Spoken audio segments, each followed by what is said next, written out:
Hi everyone. Knowledge ഗ്രാഫിനെ കുറിച്ചാണ് ഇന്നത്തെ വീഡിയോയിൽ ഡിസ്കസ് ചെയ്യുന്നത്. Artificial intelligence, data science, machine learning എന്നീ മേഖലകളിൽ യൂസ് ചെയ്യുന്ന ഒരു ഡേറ്റ മോഡലാണ് നോളജ് ഗ്രാഫ്. നമ്മൾ ഡെയിലി ഗൂഗിൾ യൂസ് ചെയ്യുന്നവരാണ്. നിങ്ങൾ ഗൂഗിളിൽ ടെസ്ല എന്ന് സെർച്ച് ചെയ്യുമ്പോൾ നിങ്ങൾ ഉദ്ദേശിച്ചത് ടെസ്ല എന്ന കാർ കമ്പനിയാണോ ഓർ നിക്കോളോ ടെസ്ല എന്ന സയൻറ്റിസ്റ്റ് ആണോ എന്ന് കൃത്യമായി മനസ്സിലാക്കുവാൻ ഗൂഗിളിന് സാധിക്കും. അതിനനുസരിച്ചുള്ള റിസൾട്ടും നിങ്ങൾക്ക് കിട്ടുന്നുണ്ട്. ഇതുപോലെ വെർച്വൽ അസിസ്റ്റൻ്റായ സിറി, അലക്സ ഇവ യൂസ് ചെയ്ത് നമുക്ക് ക്വസ്റ്റ്യൻസ് ചോദിക്കുവാനും അവയിൽ നിന്നും റിപ്ലൈ കിട്ടുവാനും സാധിക്കും. For example, who is the CEO of apple എന്ന് ചോദിച്ചാൽ നമ്മൾ കഴിക്കുന്ന ആപ്പിളിനെ കുറിച്ചായിരിക്കില്ല റിസൾട്ട് തരുന്നത്. പകരം സോഫ്റ്റ്വെയർ കമ്പനിയായ ആപ്പിളിൻ്റെ CEOയെ കുറിച്ചായിരിക്കും റിസൾട്ട് തരുന്നത് അല്ലെങ്കിൽ റിപ്ലൈ കിട്ടുന്നത്. സോ ഇതെങ്ങനെയായിരിക്കും കൃത്യമായ ആൻസർ നൽകുന്നത്? ഇത്തരം സെർച്ച് എൻജിൻസിലാണ് നോളജ് ഗ്രാഫ് യൂസ് ചെയ്യുന്നത്. സോ എന്താണ് നോളജ് ഗ്രാഫ്? നോളജ് ഗ്രാഫിൻ്റെ കൺസെപ്റ്റിലേക്ക് പോകുന്നതിന് മുമ്പ് അത് മനസ്സിലാക്കുവാൻ ഞാനിവിടെ ഒരു എക്സാമ്പിൾ പറയാം. ഇവിടെ കുറച്ച് വേർഡ്സ് ഞാൻ കൊടുത്തിട്ടുണ്ട്. വേർഡ്സിനിടയിൽ വിട്ടുപോയ ചില വേർഡ്സ് ഫില്ല് ചെയ്യുവാനുണ്ട്. നിങ്ങൾ അതൊന്ന് ഫില്ല് ചെയ്യുവാൻ ട്രൈ ചെയ്ത് നോക്കുക. വളരെ സിമ്പിളായിട്ട് തന്നെ നിങ്ങൾക്ക് അവ ഫില്ല് ചെയ്യുവാൻ സാധിക്കും. ഓരോ വേർഡ്സും എന്താണെന്നും അവ തമ്മിലുള്ള റിലേഷൻ എന്താണെന്നും നിങ്ങൾക്ക് കൃത്യമായി മനസ്സിലാകുന്നത് കൊണ്ട് തന്നെ ഇത് സോൾവ് ചെയ്യുവാനും വളരെ ഈസി ആയിരിക്കും. ഇവിടെ നിങ്ങൾ യൂസ് ചെയ്തത് നിങ്ങളുടെ മൈൻഡ് എന്ന നോളജ് ഗ്രാഫാണ്. ആൽബർട്ട് ഐൻസ്റ്റീനും തിയറി ഓഫ് റിലേറ്റിവിറ്റിയും തമ്മിലുള്ള റിലേഷൻ അത് ഡിസ്കവർ ചെയ്തത് ഐൻസ്റ്റീൻ ആണ് എന്ന് നമുക്കറിയാം. ഈഫിൽ ടവറും പാരീസും തമ്മിലുള്ള റിലേഷൻ, ഈഫിൽ ടവർ പാരീസിലാണ് ലൊക്കേറ്റ് ചെയ്യുന്നത് എന്ന് നമുക്കറിയാം. വേർഡ്സ് കാണുമ്പോൾ തന്നെ അവ തമ്മിലുള്ള റിലേഷൻ എന്താണ് എന്ന് നമുക്ക് മനസ്സിലാക്കുവാൻ സാധിക്കുന്നു. സോ ഇതുപോലെ തന്നെയാണ് നോളജ് ഗ്രാഫ്. വേർഡ്സ് തമ്മിലുള്ള റിലേഷനും അവ എങ്ങനെയാണ് റിലേറ്റ് ചെയ്തിരിക്കുന്നത് എന്നും മനസ്സിലാക്കുവാനും അവയെ കണക്ട് ചെയ്യുവാനും നോളജ് ഗ്രാഫിലൂടെ സാധിക്കും. ബേസിക്കലി ഡേറ്റയെ അഥവാ നോളജിനെ ഗ്രാഫ് മുഖേന റെപ്രസെൻറ്റ് ചെയ്യുന്നതാണ് നോളജ് ഗ്രാഫ്. ഈ ഒരു ഇമേജിൽ കാണിച്ചിരിക്കുന്നത് ഒരു സിമ്പിൾ നോളജ് ഗ്രാഫിൻ്റെ വിഷ്വൽ റെപ്രസെൻറ്റേഷനാണ്. ഇവിടെ ആപ്പിൾ എന്ന വേർഡും സ്റ്റീവ് ജോബ്സ് എന്ന വേർഡുമായി റിലേഷനുണ്ട്. സ്റ്റീവ് ജോബ്സ് എന്ന വേർഡും കാലിഫോർണിയ എന്ന വേർഡുമായി റിലേഷനുണ്ട്. അതുപോലെ ആപ്പിൾ എന്ന വേർഡും ഐഫോൺ എന്ന വേർഡുമായും റിലേഷനുണ്ട്. ഇതൊരു മിനി നോളജ് ഗ്രാഫാണ്. ഇതുപോലെ മില്യൺസ് ഓഫ് ഡേറ്റ പോയിന്റ്സ് നോളജ് ഗ്രാഫിലൂടെ റിപ്രസെൻറ്റ് ചെയ്യുവാൻ സാധിക്കും. ഇവിടെ നമ്മൾ അറിഞ്ഞിരിക്കേണ്ട ചില ടേംസ് ആണ് എൻറ്റിറ്റീസ്, റിലേഷൻഷിപ്പ്, റൂൾസ് അഥവാ ഓണ്ടോളജി എന്നിവ. എൻറ്റിറ്റി അഥവാ നോഡ് റെപ്രസെൻറ്റ് ചെയ്യുന്നത് ഏതെങ്കിലും ഒരു വസ്തുവിനെ ആകാം, ഒരു പേഴ്സണെ ആകാം, പ്ലേസ് ആകാം, അങ്ങനെ എന്തും ആകാം. ആൾറെഡി പറഞ്ഞ എക്സാമ്പിളിൽ സ്റ്റീവ് ജോബ്സ്, കാലിഫോർണിയ, ആപ്പിൾ എന്നിവ ഓരോ എൻറ്റിറ്റിയാണ് അഥവാ ഓരോ നോഡാണ്. മറ്റൊരു ടേമാണ് റിലേഷൻഷിപ്പ് അഥവാ എഡ്ജ്. ഓരോ എൻറ്റിറ്റിയും തമ്മിലുള്ള കണക്ഷൻ റെപ്രസെൻറ്റ് ചെയ്യുന്നതാണ് റിലേഷൻഷിപ്പ് അഥവാ എഡ്ജ്.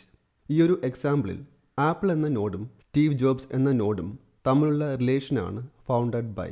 അതുപോലെ ആപ്പിളും ഐഫോണും തമ്മിൽ ക്രിയേറ്റഡ് എന്നാണ് relation.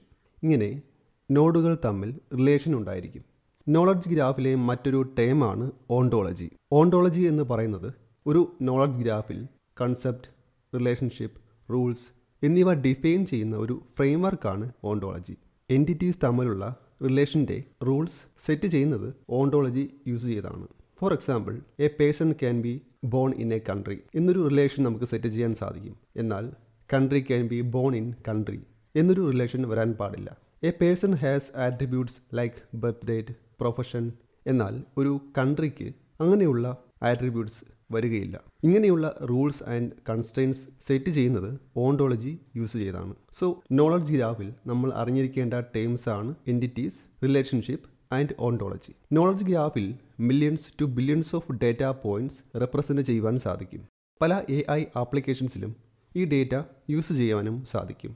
So in definition, knowledge graph is a structured data model that represent real world entities, people, place, object and their relationship as a network of nodes connected by edges. Next നമുക്ക് വരുന്ന ഒരു question ആണ്, എങ്ങനെയാണ് ഈ data save ചെയ്യുന്നത്? ഇതിനു വേണ്ടി എന്തെങ്കിലും ഡേറ്റാബേസസ് അവൈലബിൾ ആണോ? നോളജ് ഗ്രാഫ് സേവ് ചെയ്യുന്നതിനും മാനേജ് ചെയ്യുന്നതിനും യൂസ് ചെയ്യുന്ന ഡേറ്റാബേസ് ആണ് graph database. Graph database use ചെയ്ത് നോട്ട്സ് ആൻഡ് എഡ്ജസ് ഇവ സേവ് ചെയ്യുന്നതിനും റിട്രീവ് ചെയ്യുന്നതിനും സാധിക്കും.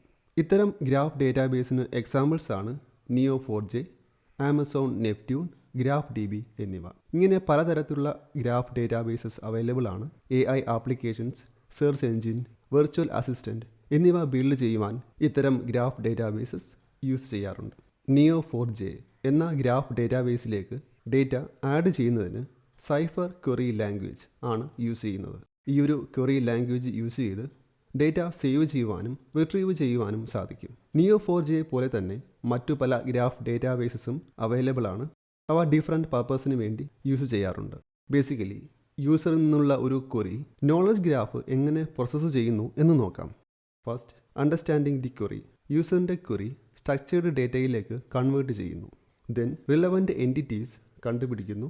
അവ എങ്ങനെയാണ് കണക്ട് ചെയ്തിരിക്കുന്നത് എന്ന് കണ്ടുപിടിക്കുന്നു. ദെൻ ഓണ്ടോളജി യൂസ് ചെയ്ത് means pre defined rules use ചെയ്ത് റിലവൻറ്റ് ഇൻഫർമേഷൻ ഗ്യാദർ ചെയ്യുന്നു. ഇങ്ങനെ ഗ്യാദർ ചെയ്യുന്ന ഇൻഫർമേഷൻ അല്ലെങ്കിൽ ആൻസേഴ്സ് പ്രയോറിറ്റൈസ് ചെയ്ത് അവയിൽ ബെറ്റർ ആൻസർ യൂസറിന് നൽകുന്നു. For example, who discovered theory of relativity എന്ന ഒരു ക്വസ്റ്റ്യൻ കിട്ടുമ്പോൾ ഫസ്റ്റ് ഈ ഒരു ക്വസ്റ്റ്യനെ സൈഫർ ലാംഗ്വേജിലേക്ക് കൺവേർട്ട് ചെയ്യുന്നു. ഇവിടെ തിയറി ഓഫ് റിലേറ്റിവിറ്റി എന്ന വേർഡും ഡിസ്കവേർഡ് എന്ന വേർഡും തമ്മിൽ ഒരു പേഴ്സണുമായിട്ട് റിലേഷൻ ഉണ്ട് എന്ന് മനസ്സിലാക്കുന്നു. സോ അങ്ങനെ ഒരു റിലേഷനുള്ള എൻറ്റിറ്റിയുമായി മാച്ച് ചെയ്യുന്നു. മറ്റെന്തെങ്കിലും മിസ്സിംഗ് ഡീറ്റെയിൽസ് ഉണ്ടെങ്കിൽ ഓണ്ടോളജി റൂൾസ് യൂസ് ചെയ്ത് അതും കണ്ടുപിടിക്കുന്നു. ഇങ്ങനെ റിസൾട്ട് ഡേറ്റ എടുക്കുന്നു. ഇങ്ങനെ കിട്ടുന്ന റിസൾട്ടിൽ മൾട്ടിപ്പിൾ റിസൾട്ട് ഉണ്ടെങ്കിൽ റിലവൻസിൻ്റെ ബേസിൽ അവയെ റാങ്ക് ചെയ്യുന്നു. ദെൻ ഒരു ബെറ്റർ റിസൾട്ട് റിട്ടേൺ തരുന്നു. സോ ഇതാണ് നോളജ് ഗ്രാഫിൻ്റെ ഒരു ബേസിക് വർക്കിംഗ്. നോളജ് ഗ്രാഫിനെ കുറിച്ചാണ് ഇന്നത്തെ വീഡിയോയിൽ നമ്മൾ ഡിസ്കസ് ചെയ്തത്. ഇൻഫർമേഷൻ ഹെൽപ്ഫുൾ ആണെങ്കിൽ ചാനൽ സപ്പോർട്ട് ചെയ്യുക. Thank you for watching and see you in the next video. By.